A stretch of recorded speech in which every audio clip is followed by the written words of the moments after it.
चलो आज 4 वर्ड्स पढ़ते हैं। बहुत सिंपल वर्ड्स हैं, एक जैसे हैं।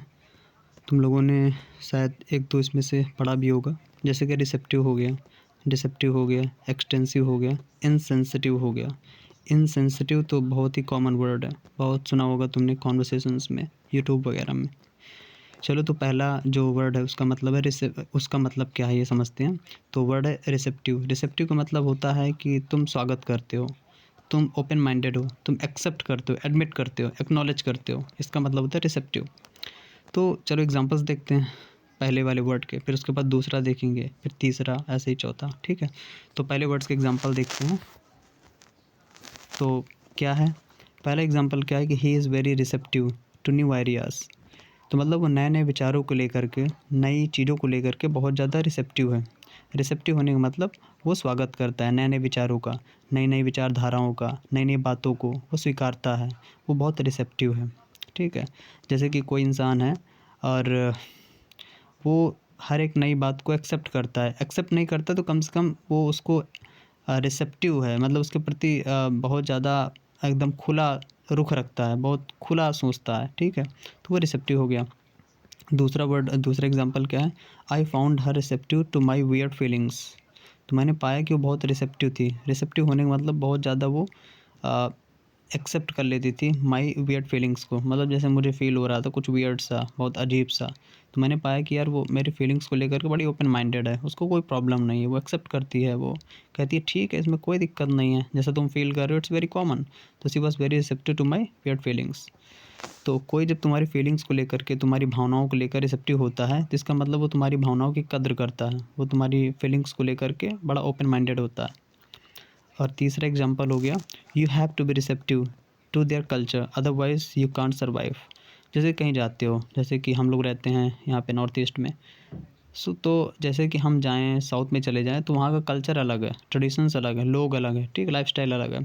तो अगर हम वहाँ पे जाके उनका कल्चर अपनाएंगे नहीं तो शायद हम वहाँ पर सर्वाइव ना कर पाएँ, क्योंकि जहाँ हम जाते हैं वहाँ के कल्चर के हिसाब से हमें चलना पड़ता है, नहीं थोड़ा डिफ़िकल्ट हो जाता है, हमारे लिए टफ़ हो जाता है। तो क्या है इसका मतलब कि you have to be receptive, तुम्हें रिसेप्टिव होना पड़ेगा, तुम्हें स्वागत करना पड़ेगा उनके कल्चर का, अदरवाइज़ यू कांट सर्वाइव, नहीं तो आप सर्वाइव नहीं कर पाओगे, कठिन हो जाएगा। तो चलो दूसरा वर्ड क्या था, दूसरा वर्ड था, देख लेते हैं एक बार। दूसरा वर्ड था डिसेप्टिव। डिसेप्टिव का मतलब होता है धोखेबाज। ठीक है, जो चीज़ डिसेप्टिव होती है वो तुम्हें धोखा देती है, वो तुम्हारे साथ धोखा करती है। तो इसके एग्जांपल्स देख लेते हैं। तो ये जैसे एग्जांपल्स हैं, पहला एग्जांपल क्या है, ही is very deceptive by nature. तो मतलब वो नेचर से बड़ा डिसेप्टिव है, बड़ा धोखेबाज आदमी है। तो जब कोई इंसान डिसेप्टिव होता है तो वो धोखेबाज होता है। और दूसरा एग्जांपल बहुत ही सिंपल है, we are living in a deceptive society. हम ऐसे समाज में रहते हैं जो कि डिसेप्टिव है, उसमें बहुत ज़्यादा धोखा है, मतलब हर जगह धोखा मिलता है समाज में। तो एक डिसेप्टिव सोसाइटी ऐसी सोसाइटी होती है, ऐसा समाज होता है जहाँ पर तुम्हें धोखा मिलेगा, धोखे के अलावा कुछ नहीं मिलेगा। तो we are living in a deceptive society. और जो तीसरा है उसको देख लेते हैं, deceptive people can not find true happiness. देखो एक चीज़ ये समझ लो कि तुम्हें लगता होगा कि यार जो लोग धोखाधड़ी करते हैं, लोग साथ बेईमानी करते हैं, वो बहुत अच्छा जीते हैं, लेकिन होता नहीं है ऐसा। तो जो डिसेप्टिव लोग होते हैं ना, मतलब डिसेप्टिव पीपल, धोखेबाज आदमी, वो कभी खुश नहीं होते हैं। उनको सच्ची जो सच्ची जो हैप्पीनेस है ना वो नहीं मिलती है। हाँ, दिखावे की उनकी खुशी तुम देख सकते हो कि हाँ, वो उनके चेहरे पे एक सस्ती वाली स्माइल है, वो दिखावे की होती है, just show off, but they don't have any kind of real happiness, you know. तो deceptive people can not find true happiness, ये बहुत अच्छा एग्जांपल हो गया। अब तीसरा वर्ड क्या था, देख लेते हैं एक बार। तीसरा वर्ड था एक्सटेंसिव। एक्सटेंसिव का मतलब होता है बड़ा, जिसकी रेंज बहुत बड़ी हो, जो बड़ा हो, जो फैलता हो, उसको बोलते हैं एक्सटेंसिव। चलो एग्जांपल्स देखते हैं, समझ में आ जाएगा परफेक्ट। तो जैसे कि पहला एग्जांपल क्या है, you have extensive knowledge of philosophy. मतलब फ़िलॉसफ़ी के बारे में तुम्हारे पास बहुत सारी नॉलेज है, मतलब बहुत नॉलेज है। एक्सटेंसिव का मतलब होता है कि ग्रेट नॉलेज, मतलब तुम्हारे पास बहुत सारी नॉलेज है, तुम उस चीज़ में बहुत अच्छे हो। मतलब ये है कि तुमने बहुत सारी फ़िलॉसफ़ी पढ़ी है, तो इसका मतलब you have extensive knowledge of philosophy. ठीक है, तो मतलब फ़िलॉसफी के एरिया में तुम्हें बहुत अच्छी नॉलेज है। दूसरा क्या हो गया, it can cause extensive damage. मतलब कोई चीज़ है, जैसे कि तुम जो है राइड करते हो बरसात में और हेलमेट भी नहीं लगाए हो, तो पहली बात तो गिरोगे, पक्का गिरोगे, और दूसरी बात हेलमेट भी नहीं लगाए हो तो चोट भी भयानक लगेगी।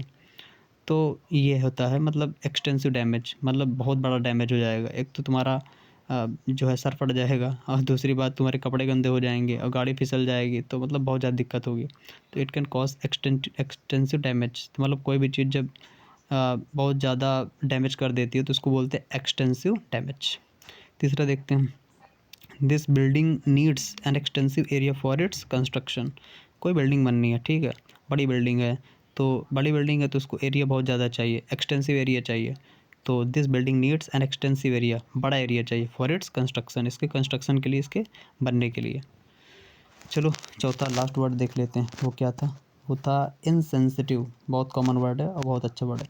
इनसेंसिटिव का मतलब पहले समझ लो। इनसेंसिटिव मतलब होता है कि आप संवेदनशील नहीं हो, आपके अंदर संवेदनशीलता नहीं है, आपको फ़र्क नहीं पड़ता है। तो देखते हैं example, people are very insensitive towards animals. देखा है हमने यार, यहाँ पर लोग जानवरों को लेकर के बहुत ज़्यादा सेंसिटिव नहीं है, इनसेंसिटिव हैं, मतलब उनके अंदर कोई संवेदनशीलता नहीं है। उनको फ़र्क नहीं पड़ता जानवर भूखे हैं कि प्यासे हैं, कहाँ घूम रहे हैं, गाड़ी के नीचे आ जाते तब भी ब्रेक नहीं लगाते। बहुत सारे लोग ऐसे होते हैं, मतलब उनको बहुत फ़र्क नहीं पड़ता है जानवरों को लेकर के, तो बड़े इंसेंसिटिव से हैं, उनको कोई फ़र्क नहीं पड़ता, बड़े असंवेदनशील हैं।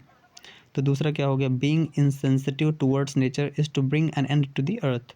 अगर हम अपने नेचर के प्रति, अपनी प्रकृति के प्रति इसी तरीके से इनसेंसिटिव रहेंगे तो हमारी पृथ्वी ख़त्म हो जाएगी। इससे क्या होगा, इससे हमारी पृथ्वी तबाह हो जाएगी। जैसे कि हम हैं, अपने प्रकृति को हम बिल्कुल रिस्पेक्ट नहीं करते हैं, मतलब हम पहाड़ों को तोड़ रहे हैं और हम गंदगी फैला रहे हैं, हम नदियों को गंदा कर रहे हैं, ठीक है, समुद्र को गंदा कर रहे हैं। तो मतलब हम अपने प्रकृति को लेकर के बहुत ज़्यादा इनसेंसिटिव हैं। तो ये हो गया यूज, बढ़िया यूज़। और लास्ट क्या है, you are very insensitive towards my feeling. तो मतलब जो मेरी फीलिंग है ना, उसके प्रति तुम बहुत ज़्यादा इनसेंसिटिव हो, मतलब तुमको कोई फ़र्क ही नहीं पड़ता।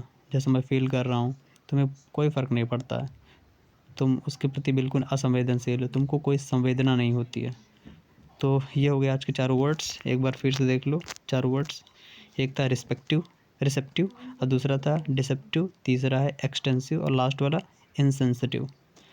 तो चलो ठीक है, पढ़ लेना, अच्छे वर्ड्स हैं और याद करना, डेली यूज़ करना, क्योंकि ये सब इतने कॉमन वर्ड्स हैं, इनको यूज करना पड़ेगा रोज़, मतलब बहुत कठिन नहीं है। अगर यूज करोगे तो फिर आसानी से आ जाएगा, वो कैप्स में आ जाएगा।